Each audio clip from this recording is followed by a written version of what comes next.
Hello, dear students and respected viewers. Myself Deepak Kumar Thakur, guest assistant professor, Kamla Rai College, Gopalganj, affiliated with Jayaprakash university Chhapra. प्रिय विद्यार्थियों, आज हम लोग BA part 2 history honours के लिए एक महत्वपूर्ण प्रकरण द टर्किश इन्वेजन से संबंधित जो चर्चा कर रहे हैं उसी को आगे बढ़ाएंगे। इस लेक्चर में हम लोग 11वीं और 12वीं सदी में तुर्क जो मुसलमान थे उनका राजपूत राज्यों के विरुद्ध सफल होने और राजपूतों के पराजय के कारणों की विवेचना के क्रम में हम लोग राजनीतिक कारण को नेक्स्ट लेक्चर में देख लिए थे। इस लेक्चर में हम लोग सामाजिक कारण, धार्मिक कारण, नैतिक कारण और इत्यादि और जो भी कारण हैं उनके विषय में चर्चा करेंगे। तो आइए देखते हैं कि भारतीयों की क्या सामाजिक दुर्बलताएं रहीं जिसके कारण भारतीय विदेशी आक्रमणकारियों से अपनी मातृभूमि की रक्षा नहीं कर पाए। हम जब इसकी विवेचना करते हैं तो देखते हैं कि भारतीयों की पराजय का एक अन्य कारण जाति व्यवस्था, छुआछूत, उच्च नीच की भावना और स्त्रियों की हीन स्थिति इस दुर्बलता के मुख्य कारण थे। मुसलमानी आक्रमणों से पहले उसकी दुर्बलता प्रकट नहीं हुई थी, परंतु इन आक्रमणों के प्रारंभ होते ही उनकी दुर्बलता नग्न हो गई, प्रकाश में आ गई। ब्राह्मणवाद के पुनरुत्थान ने जाति व्यवस्था, छुआछूत और उच्च नीच की भावना को प्रोत्साहन दिया। राजपूतों ने इसमें सहयोग दिया क्योंकि राजपूत राजन्य वर्ग था और ब्राह्मण पुरोहित वर्ग थे। दोनों वर्गों के साठगांठ ने कुछ अन्य जातियों को इस योग्य नहीं समझा कि उन्हें अपने साथ रखें और इसी क्रम में हम देखते हैं कि जाति व्यवस्था, छुआछूत, उच्च नीच की भावना को प्रश्रय मिला। जब ऐसी स्थिति में हम जब देखते हैं कि धर्म और शासन दोनों ने सामाजिक कुरीतियों को दूर करने के स्थान पर उनका समर्थन किया और उस परिस्थिति में सामाजिक प्रगतिशीलता की बात बेमानी हो जाती। अंतर्जातीय विवाह, खान पान और जाति परिवर्तन बहुत जटिल हो गए। समाज एक दूसरे से पूर्णतः पृथक और विभिन्न वर्गों में बंट गया। निम्न जातियों की स्थिति बहुत गिर गई और विभिन्न जो पददलित जातियों को नगरों से बाहर रहने के लिए बाध्य किया गया। छुआछूत इतनी बढ़ गई कि जो व्यक्ति एक बार जाति और धर्म से पृथक हो गया अथवा किसी बाध्यता के कारण विधर्मियों के संपर्क में हो गया, उसके लिए अपने समाज और धर्म में पुनः स्थान पाना असंभव हो गया। स्त्रियों की स्थिति भी गिर गई, अल्पायु में विवाह होने लगे, स्त्री शिक्षा कम हो गई, लड़की का जन्म दुखद माना जाने लगा। उच्च जातियों में विधवा विवाह असंभव हो गए, संभवतः झूठे दम, जबरदस्ती लादी गई नैतिकता, पुनर्विवाह इत्यादि के न होने के कारण हम देखते हैं कि सती प्रथा का आरंभ हुआ। ऐसी गतिहीन और विभाजित समाज राजनीतिक और सैनिक शक्तियों को संचित करने के योग्य न था। हिंदुओं का बहुसंख्यक वर्ग देश की राजनीति और भाग्य के प्रति उदासीन हो गया। और हम एक इतिहासकार डॉक्टर आरसी मजूमदार के शब्दों में अगर कहें तो विदेशियों के विरुद्ध जनता का कोई विद्रोह नहीं है और न उनकी प्रगति को रोकने के लिए सम्मिलित प्रयत्न किए जाते हैं। जब आक्रमणकारी उनकी लाशों के ऊपर से गुजर रहा होता है उस समय भारतीय एक अपंग शरीर की भांति असहाय होकर उसे देखते रहते हैं। अगर खलीक अहमद निजामी के शब्दों में कहें तो जाति व्यवस्था ने राजपूतों की सैनिक शक्ति को दुर्बल किया और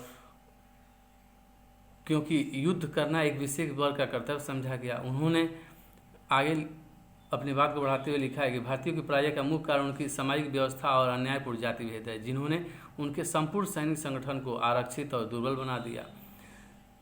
जाति भेद और बंधनों ने सामाजिक और राजनीतिक एकता की भावना को पूर्णतः नष्ट कर दिया। किशोरी शरण लाल इसी को आधार बनाते हुए लिखते हैं कि जाति भेदों पर आधारित समाज से शत्रुओं को गुप्त देशद्रोहियों का मिलना बहुत सरल था और यह एक ऐसा कारण था जिससे 15 वर्षों में ही उत्तर भारत के सभी महत्वपूर्ण नगर विजेताओं के हाथ में चले गए। युद्धों में मुसलमानों को कठिन संघर्ष करना पड़ता था, परंतु उसके पश्चात सभी कुछ सरल हो जाता था क्योंकि नगरों और गांवों में उनका विरोध करने वाला कोई न था। इस प्रकार हम देखते हैं कि जो भारत के जो सामाजिक अवरोध थे, छुआछूत, जात पात, स्त्रियों की निम्न स्थिति, वह सामाजिक प्रशीलता को धारण न कर सके, और इसके कारण हम देखते हैं कि राजपूत राजाओं की पराजय होती है। और विभिन्न कारणों में सामाजिक कारण एक महत्वपूर्ण भूमिका निभाती है। फिर एक अन्य कारण की चर्चा करें कि धार्मिक दुर्बलता, धर्म के दृष्टि से किस तरह के दुर्बल तत्व आ गए थे भारतीय जन सामान्य में और राज परिवार पुरोहित वर्ग में। क्यों भारतीय अपनी सामाजिक गतिशीलता को धारण नहीं कर सके, धर्म में किस तरह के तत्व आ गए थे। तो धर्म में गिरावट भी पराजय का एक कारण माना गया। हिंदू धर्म ने संसार के सम्मुख एक व्यक्ति का आदर्श, नैतिक और सामाजिक जीवन प्रस्तुत किया है। वास्तव में हिंदुओं के अनुसार धर्म की परिभाषा कर्तव्य है, जो एक व्यक्ति को समाज और मानवता के लिए उपयोगी बनाता है। इसी कारण हिंदू धर्म एक धार्मिक ग्रंथ, एक दर्शन, एक ईश्वर, एक संगठन, एक प्रार्थना स्थल अथवा एक देवता की मूर्ति पूजा पर आधारित धर्म नहीं है, जो कि हम अन्य प्रत्येक धर्मों में देखते हैं। हमारे वहाँ धर्म का अर्थ दया, दान इत्यादि जो मानवीय गुण है उसको समझा जाता है। और धर्म प्रत्येक व्यक्ति को धार्मिक रूप से अपने इष्ट देवता को मानने की आज़ादी होती है। किसी एक देवता को मानने के लिए बाध्य नहीं किया जाता है। और हिंदू धर्म इसी रूप में एक ऐसी सनातन धर्म मानी गई जिसमें किसी एक जो सेमेटिक एक लाइन पे चलने वाला धर्म नहीं था। इसमें सभी लोगों को अपनी इच्छानुसार धर्म का आचरण करना होता था और नैतिक मूल्य बनाए रखने होते थे। इसी कारण हिंदू धर्म अत्यधिक उदारता पर आधारित माना जाता है। हिंदू धर्म की यह उदारता उसकी दुर्बलता और उसके पतन का कारण बने। संस्कृत भाषा के अध्ययन की कठिनाई और ब्राह्मणों के धार्मिक एकाधिपत्य ने जनसाधारण को धर्म से पृथक कर दिया और उनकी उदारता ने उसे विभिन्न संप्रदायों में विभक्त कर दिया। इससे धर्म की एकता नष्ट हो गई। सत्य धर्म से जनसाधारण पृथक हो गया। कर्मकांड और मूर्ति पूजा धर्म में प्रमुख बन गए। वाम मार्ग और तांत्रिकवाद पनप गए और धर्म में विशृंखलताएं आ गईं। धार्मिक एकता के अभाव में सामाजिक एकता संभव न हुई और भारत में हम देखते हैं कि भारत धर्म, समाज और संस्कृति इत्यादि में एक संकट की स्थिति अनुभव कर रहा था। जैसी भावना विदेशी आक्रमणकारी की विध्वंसकारी नीति के विरोध में भी उत्पन्न न हो सकी और भारतीय समाज प्रत्येक प्रकार से विभाजित था और उस समय भी रहे। कर्मकांड, तंत्र विद्या, मूर्ति पूजा ने हिंदुओं को धर्म की मुख्य भावना से विमुख कर दिया है, जिससे उनमें मानव जीवन और मानव कर्तव्य के प्रति आस्था न रही और वे मानव प्रगति में पिछड़ गए। इस प्रकार अगर धर्म जो था वह हमें एकजुटता देता, एक ऐसा जोश देता, एक ऐसी ताकत और एक ऐसी शक्ति बनती कि हमें आक्रमणकारियों से सुरक्षा मिले या हम आक्रमणकारियों से लड़ने के लिए अपने आत्मबल को प्राप्त कर सके। लेकिन जब बहुसंख्यक वर्ग लाचारी और बेबसी का जीवन जी रहा हो तो उसके अंदर आत्मविवेक और आत्मविश्वास नाम का कोई चीज़ नहीं था। उसे सत्ता परिवर्तन से किसी तरह का कोई सरोकार नहीं था। तो इसके कारण हम देखते हैं कि क्योंकि उसके अंदर जो आत्मबल थे, मनोबल थे, वो सब गिरे हुए थे और इसके कारण वह राजाओं से सहयोग न कर सका। क्योंकि जैसे ही राज परिवार पराजित हो गया, सभी जो राज्य की जनता है उन्होंने भी मौन स्वीकृति दे दी कि विदेशी सत्ता के अधिपति को स्वीकार कर लिया। किसी तरह का विरोध इत्यादि देखने को नहीं मिला। समाज और धर्म की इस स्थिति ने भारतीयों को विदेशियों की प्रगति से अनभिज्ञ रखा। ऐसा नहीं था कि भारत का विदेशों से संपर्क नहीं था, परंतु भारतीय विदेशों से कुछ भी सीखने को तैयार न थे। जैसा कि जो समकालीन इतिहासकार है अल-बरूनी ने अपने ग्रंथ किताबुल हिंद में लिखा है कि भारतीय अपने धर्म और संस्कृति को श्रेष्ठ समझते हैं। यह प्रमाणित करता है कि भारतीय कितने दम्भ और उसके परिणाम स्वरूप कितने एकाकी हो गए थे। इसी कारण भारतीय विदेशी रणनीति के प्रति उदासीन रहे, विदेशी सैन्य कौशल, शस्त्र विद्या से अपरिचित रहे, इस्लाम की मूल भावना और उसके प्रभाव से अनभिज्ञ रहे, उत्तर पश्चिम सीमा की सुरक्षाओं की ओर असावधान रहे और अपने जीवन, कौशल और योग्यता और प्रतिभा को कुंठित और सीमित करते चले गए। इस प्रकार हम लोगों ने सामाजिक और धार्मिक कारण देखा जिसके कारण हमारी पराजय हुई थी। एक अन्य कारण नैतिक दुर्बलता की बात करें तो भारत की नैतिकता कला, साहित्य और संस्कृति को भी इन परिस्थितियों ने प्रभावित किया। भारत के का जो जीवन, भारत के जनमानस का जीवन था, उसके प्रत्येक क्षेत्र में हम इस तरह के नैतिक पतन का दृष्टि देखते हैं, चाहे कला हो, साहित्य हो, और संपूर्ण जो संस्कृति के तत्व हैं उनमें भी यह घर कर गया था दुर्बलता। के.एम. पणिक्कर ने इन स्थिति पर काफ़ी प्रकाश डाला है और सांस्कृतिक पतन को भारतीयों की पराजय का मुख्य कारण बताया है। डॉक्टर आशीर्वादी लाल श्रीवास्तव ने भी नैतिक गिरावट को इसका एक मुख्य कारण बताया है। वाम मार्ग का विस्तार, मंदिरों में देवदासी प्रथा, मठों और विहारों में अनाचार आदि इस गिरती हुई नैतिकता के प्रमाण थे। कला के क्षेत्र में कोणार्क, खजुराहो, यहाँ तक कि पुरी, चित्तौड़, उदयपुर आदि के मंदिरों में बनी हुई विभिन्न मूर्तियाँ इस बात का प्रमाण है कि धर्म और समाज की गिरती हुई नैतिकता ने कला को भी प्रभावित किया। तांत्रिक साहित्य, काव्य में गिरावट और अश्लील पुस्तकों की रचना साहित्यिक गिरावट के प्रमाण हैं। इस कारण अनेक इतिहासकार इस युग को सांस्कृतिक पतन का युग मानते हैं और उसे भारत के जो तुर्कों के विरुद्ध भारत के राजपूत राजों या राजाओं के पराजय का कारण भी स्वीकार करते हैं। इस तरह नैतिक पतन भी एक कारण के रूप में देखा जाता है।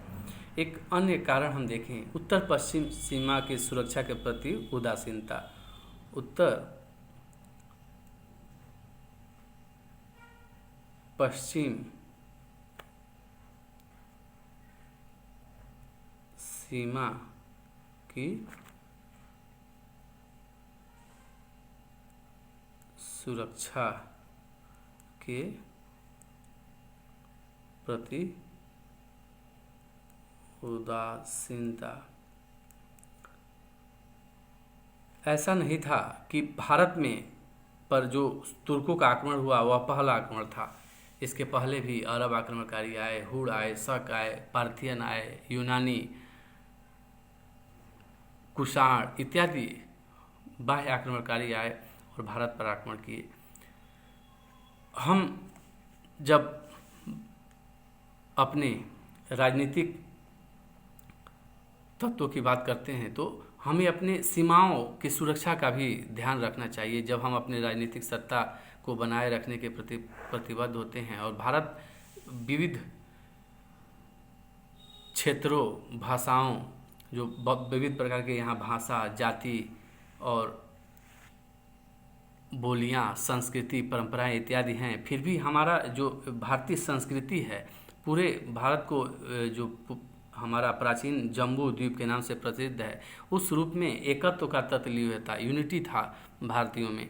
और इसी यूनिटी को अगर हमें बना के रखना था, जो हमारे शासक वर्ग थे उनको इस यूनिटी को बनाए रखने और चीन के दीवार, जैसे चीन ने दीवार का निर्माण किया, उस तरह का कुछ अगर उत्तर पश्चिमी सीमा की सुरक्षा के लिए इस तरह के प्रयास होते तो संभव था कि जो विदेशी आक्रमणकारी हो वह आक्रमण करने के पहले कुछ सोचें और आक्रमण करें ही नहीं।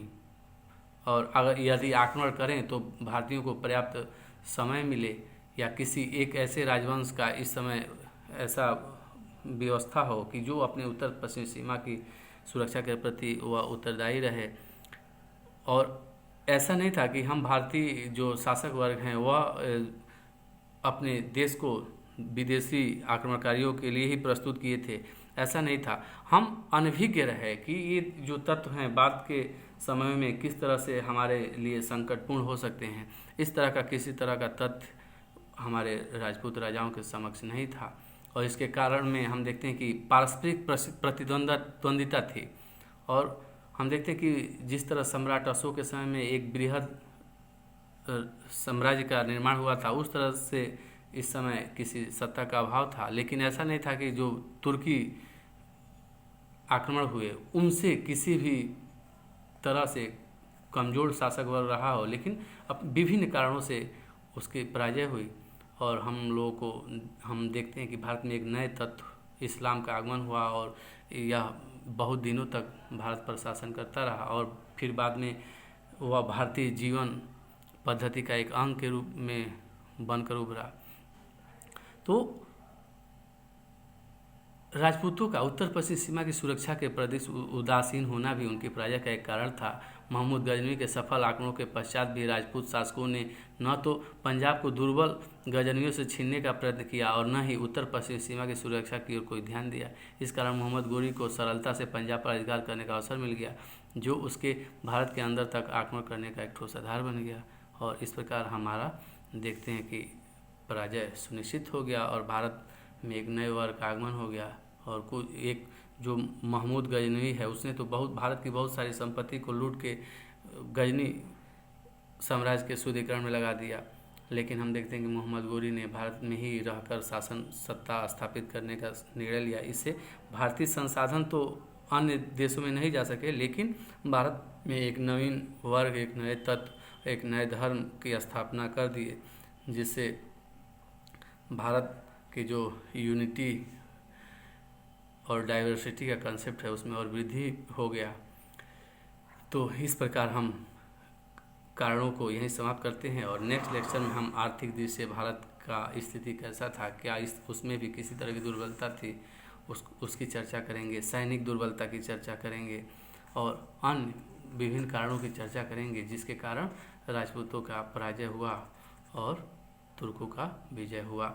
हम जब भी चर्चाओं को करते हैं तो जो तात्कालिक कारण थे वह तो सैनिक कारण ही थे, लेकिन विभिन्न कारणों की चर्चा करनी होती है। और ये हम आप लोगों को नेक्स्ट लेक्चर में भी हमने बताया था कि जब जय या पराजय होती है तो कुछ कारणों की चर्चा की जाती है, जिस कारणों से उसका जय हुआ, जिस कारण से उसका पराजय हुआ। और इन जय और पराजय के कारणों में हम विविध ऐसे कारणों की भी चर्चा करते हैं जिसकी कल्पना हम इस तरह नहीं कर सकते। तो इसलिए हमें इन कारणों को उन कारणों के रूप में ही ग्रहण करना है। इसमें किसी तरह का भेदभावपूर्ण या किसी तरह का विचारधारा इत्यादि अपनाने की जरूरत नहीं है। हालांकि जो भी इतिहास के ग्रंथ हैं उसमें हम जब तथ्यों को बता रहे हैं तो उसमें बहुत सारे पक्षपातपूर्ण वर्णन भी हैं, तो उन सभी को हमें नहीं देखना है। हमें अपने कारणों और जो राजपूत राजाओं के पराजय के कारण थे उससे हमें सीख लेना है। और जो इतिहास है हमें भविष्य के लिए तैयार करता है और हम वर्तमान में जीते हैं और भूतकाल का अध्ययन करके अपने भविष्य का निर्माण करते हैं। और जब इसी को हम ग्रहण करते हुए जो हमारे राजपूत राज्यों के पराजय के कारण थे उन कारणों को वर्तमान समाज में लागू नहीं होने देंगे। जैसा कि हम देखते हैं कि जो राजनेता हमारे हैं, जो आज के आधुनिक राजनेता, सभी के बारे में नहीं लेकिन बहुत सारे ऐसे राजनेता हैं जो अपने ओछी स्वार्थ और लालच इत्यादि से भर के सत्ता प्राप्त कर लेते हैं और जनता का हित नहीं करते हैं। और वह जनता के मध्य जो छुआछूत, उच्च नीच, जाति विभेद इत्यादि भावनाएं हैं उन्हीं को भड़काकर और वोट बटोरने का काम करते हैं। क्योंकि लोकतंत्र में हमारा जो वोट है, मत है, यही शासक और सत्ता का निर्माण करता है। क्योंकि लोक कल्याणकारी गणतंत्रात्मक हम लोग का जो लोकतांत्रिक व्यवस्था है इसमें हमारे मत का मूल्य बहुत अधिक है। और मतों का प्रयोग हम विवेक से नहीं करके जाति पात, छुआ, जो उच्च नीच इत्यादि भावनाओं में बहकर वोटों का हम प्रयोग करते हैं। तो इन तत्वों को पढ़ने से हमें ये सब सीख लेना है। और इतिहास पढ़ने की सार्थकता तभी होगी जब हम अपने भविष्य के निर्माण में इतिहास के जो तथ्य हैं उनसे सीख लें। और इसी के साथ चर्चा को समाप्त करते हैं। जय हिंद, जय भारत, धन्यवाद।